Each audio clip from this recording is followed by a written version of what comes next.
do you operate under, Sheriff?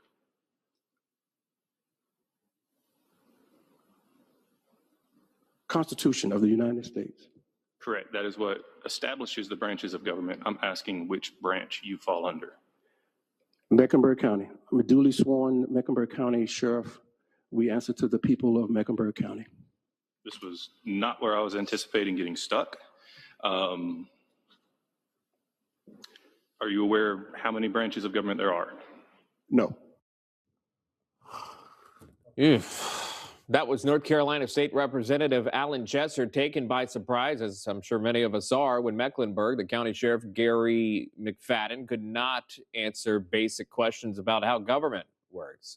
The line of questioning taking place at a North Carolina House Oversight Committee hearing, this over the recent murder of Irina Zarutska, a young Ukrainian woman aboard a train in Charlotte, by a repeat violent offender with a history of violent crime. McFadden is the top law enforcement officer in the county where Zarutska was killed, and again, couldn't even answer the question, which branch of government do you operate under, or how many there are. Alan Chesser is back with us, North Carolina State Representative, who was asking that very question. You seemed surprised, State Rep, even watching that playback, were you? Yes, sir. Thanks for having me, Sean. I find it difficult to believe that we've got elected officials that hold such high office that don't understand where the authority to do their job comes from. Can I ask you where you were going with the line of questioning? Because obviously it went off the rails when you found out that he didn't understand the three branches of government or where he falls under that. Yeah, I was just trying to establish a constitutional baseline that his role is to enforce the law, so that we could get into some public comments that he had made about not being required to enforce the law, and he doesn't have to adhere to what he called the dictates of Raleigh. Let me move on to this. McFadden has said in the past that he will not cooperate with ICE. So just kind of learning a little bit more about who's in charge. So he doesn't want to cooperate with ICE. Following this hearing that we showed, fellow Republican State Representative Brendan Jones sent a letter to McFadden demanding extensive records related to his communication with ICE.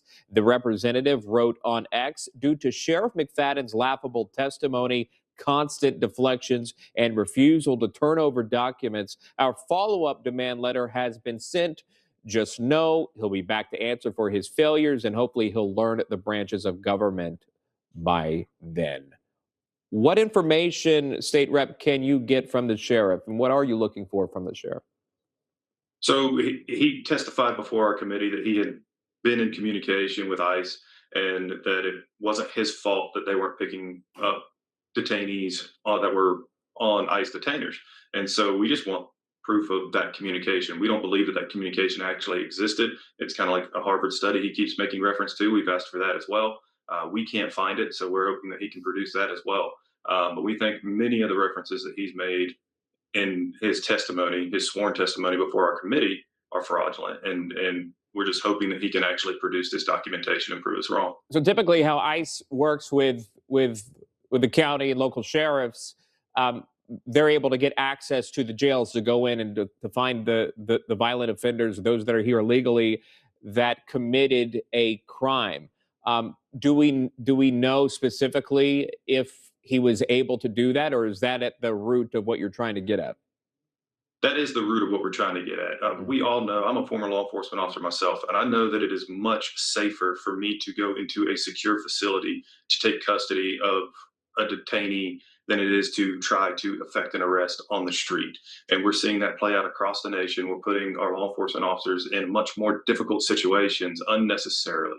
And so what we're trying to do is make sure that the law is enforced in the safest way possible for both the detainee, the public, and our law enforcement officers.